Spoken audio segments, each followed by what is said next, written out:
Sabe que eu tenho alguns vídeos gravados. Eu não faço muita questão de aparecer, mesmo porque eu não falo de mim, mas eu falo de coisas que acontecem comigo. Eu professo minha fé como cristão, né? Então,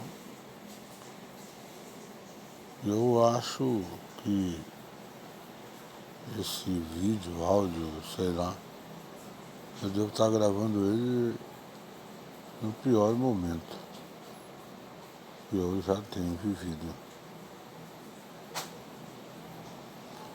Embora nós tenhamos uma memória seletiva, né? A gente consegue selecionar aquilo que a gente lembra.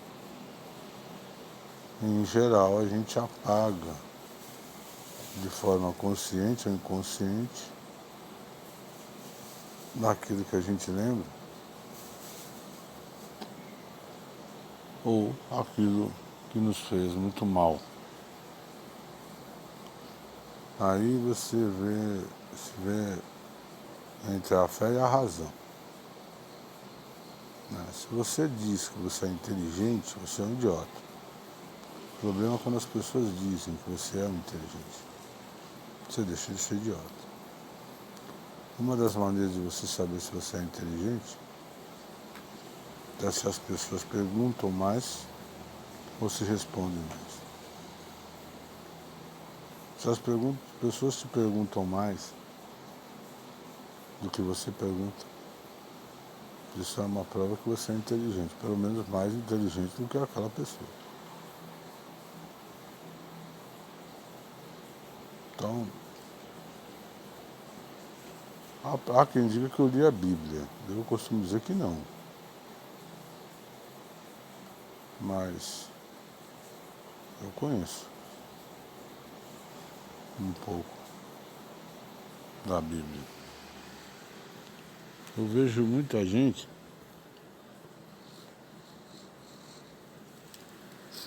falar sobre fé.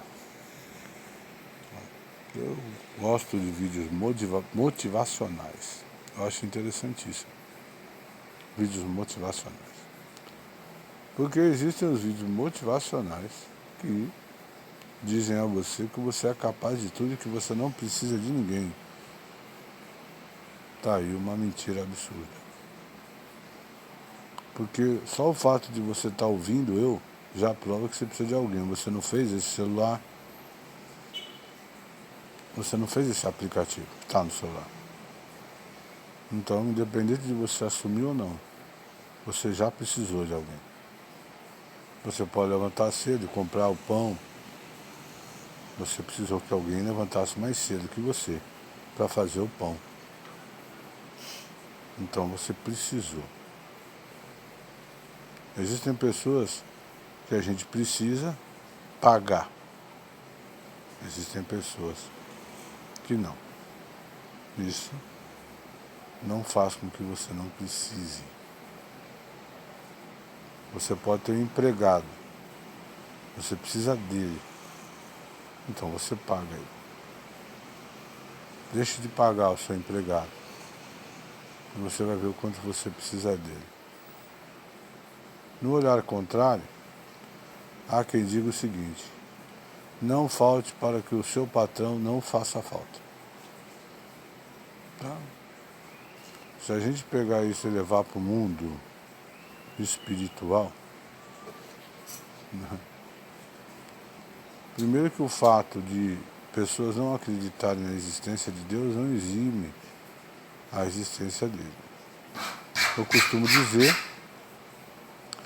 que quando as pessoas dizem eu não acredito em Deus, elas estão dizendo que não acreditam que Deus possa fazer algo. Mas quando você diz o nome, você reconhece a existência dele. E Deus não precisa que ninguém acredite nele. Ele é Deus. Isso é um fato. mais ateu que possa ser a pessoa,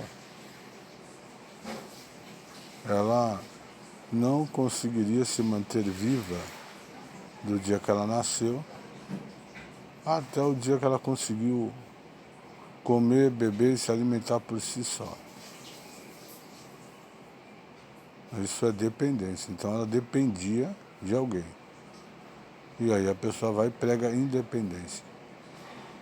Ninguém é independente. O filósofo, ele não faz cirurgia, o médico não fala filosofia. Qual é a filosofia que mudaria a situação de alguém que precisasse de um transplante? Quem precisa de um transplante precisa de um médico, não de um filósofo.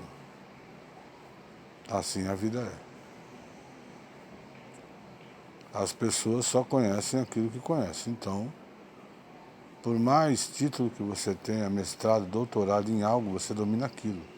Mas se você olhar à sua volta, existe um monte de coisas que você não consegue.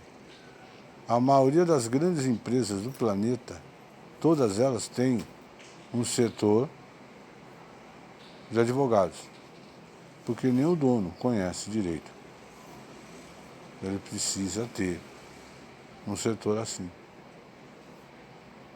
Então, dizer que o homem é capaz de alguma coisa é ser tolo. O homem é incapaz de tudo. Quem já não teve alguém doente na família ou alguém moribundo, morrendo, que não se viu uma incapacidade de nada fazer, tendo você dinheiro ou não. A partir desse princípio, Deus controla tudo na sua vida. Tá, mas eu conheço um macumbeiro lá, ou sei lá o que você julga ser contra Deus, e ele é rico, claro que ele é. Chove pros dois. Por que você não é rico? Chove pros dois.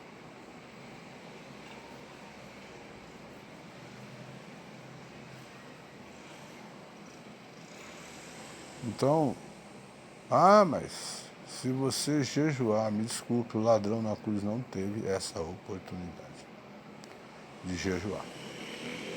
Aliás, ele não curou na vida dele, sequer. E Deus disse, hoje mesmo estará, mas existe um detalhe aí que, para fechar a conta mesmo, ele libertou até o outro, porque ele disse, Pai, perdoe a todos, eles não sabem o que fazem. Eles já sabiam que você não ia saber o que fazer, nem que eu ia saber o que fazer. Porque se fé é o firme fundamento de trazer à existência aquilo que não se viu, creia. Se eu parar para ver agora o que eu estou vendo, eu desistiria agora. Fé. Quando é que você vai precisar de fé?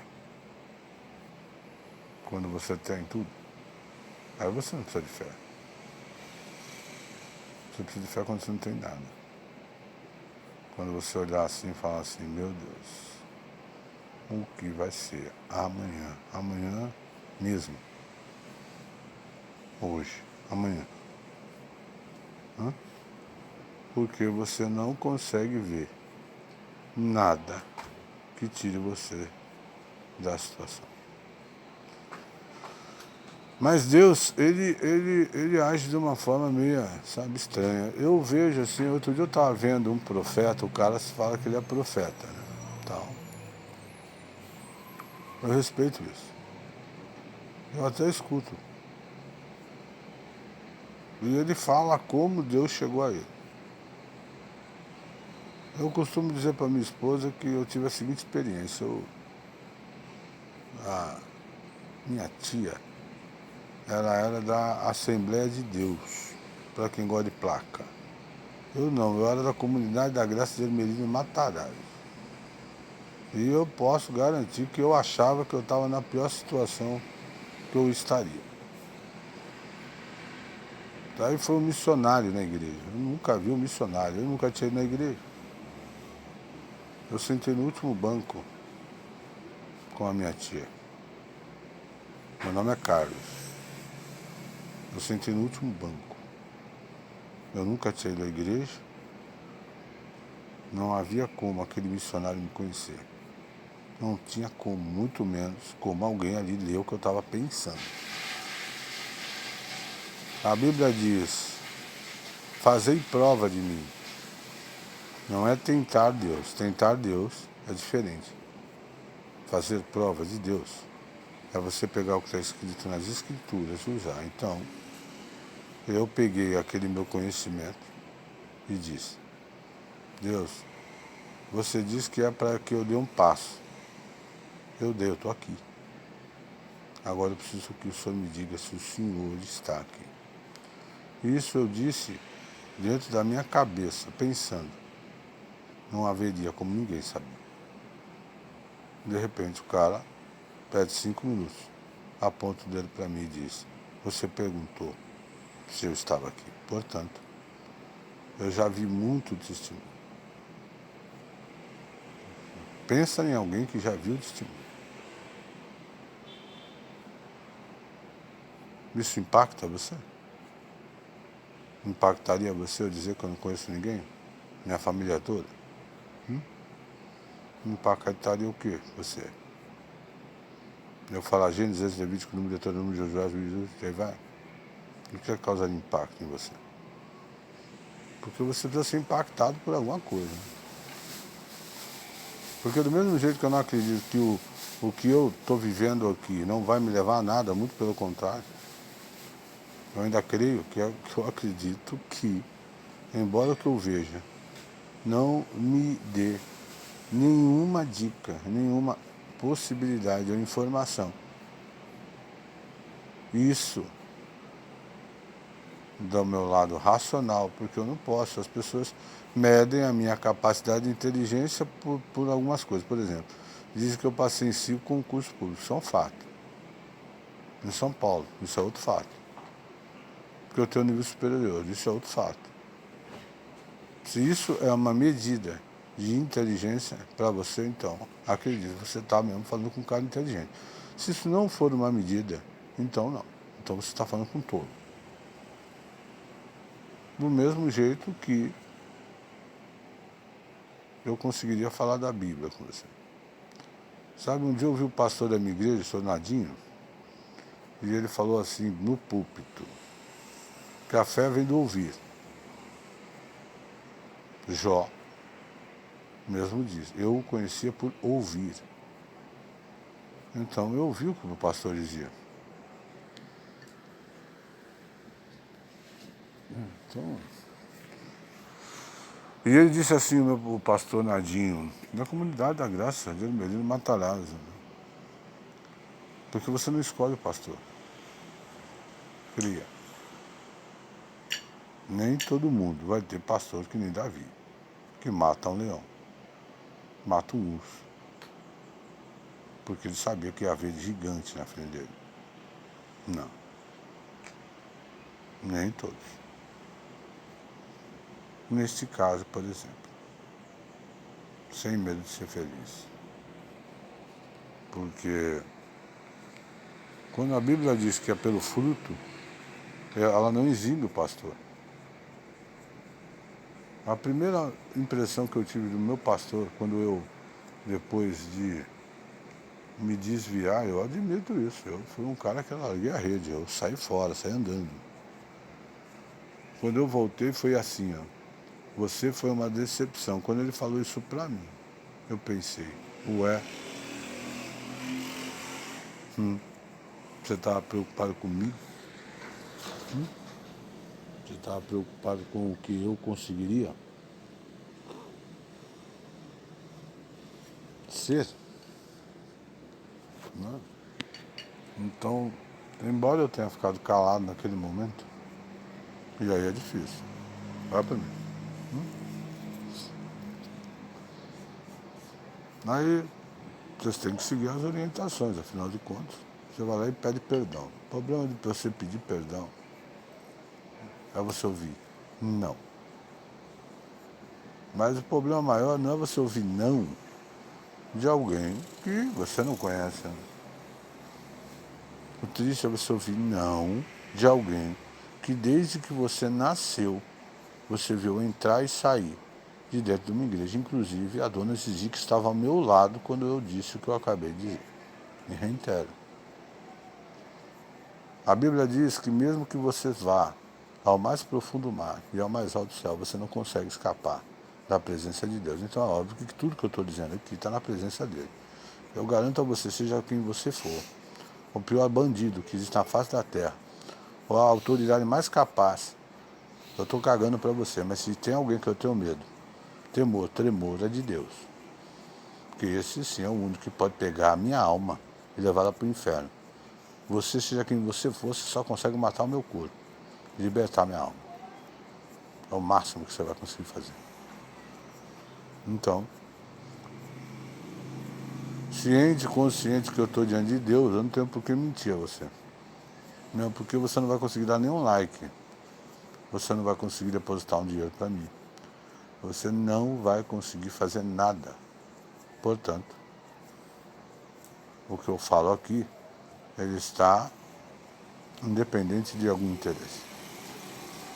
Mas Deus, ele é muito doido. Eu mesmo tenho comigo. Eu me lembro que a dona Adélia, minha avó, ela era da União Feminina do Brasil para Cristo. Dizem que eu canto, acredite. Eu me lembro muito bem como cantavam ali. Interessante isso também.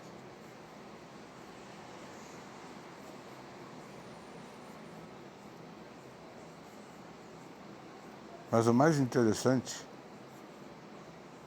mesmo é que minha avó, ela tinha uma caixinha assim, ó, e você tirava os versículos. Imagina aí você.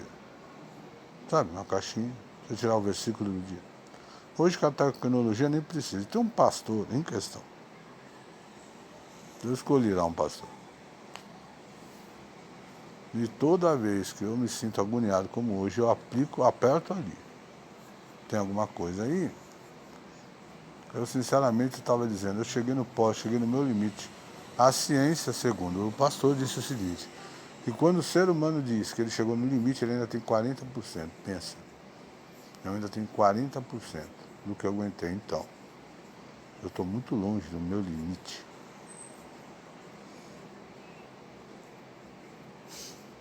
Deus nunca vai te dar algo que você não consiga suportar. Então, quando a ciência diz que quando o ser humano diz que ele está esgotado mentalmente, que ele não tem mais força para nada, mentira, ele ainda tem 40%. Quem diz isso é a ciência. A minha Bíblia diz que quando a gente diz que a gente não suporta mais, aí é ele que começa. Fé é trazer à existência as coisas que eu não vejo, eu não se vê, então eu não estou vendo, mas eu creio. E se isso não se cumprir, eu garanto, já se cumpriu. Porque fé não é uma profecia. Fé é acreditar que aconteceu. Você apenas não viu. Porque olho não viu, boca não disse, e nem ouvido ouviu o que Deus tem preparado para aqueles que acreditam que apesar de tudo, ou apesar de nada, ele vai agir.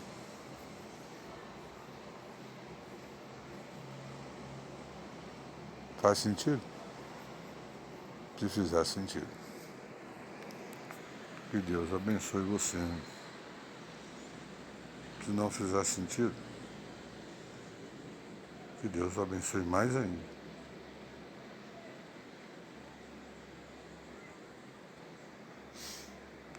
Aí eu tenho que parar o vídeo, né, velho? Deixa eu ver como é que eu paro.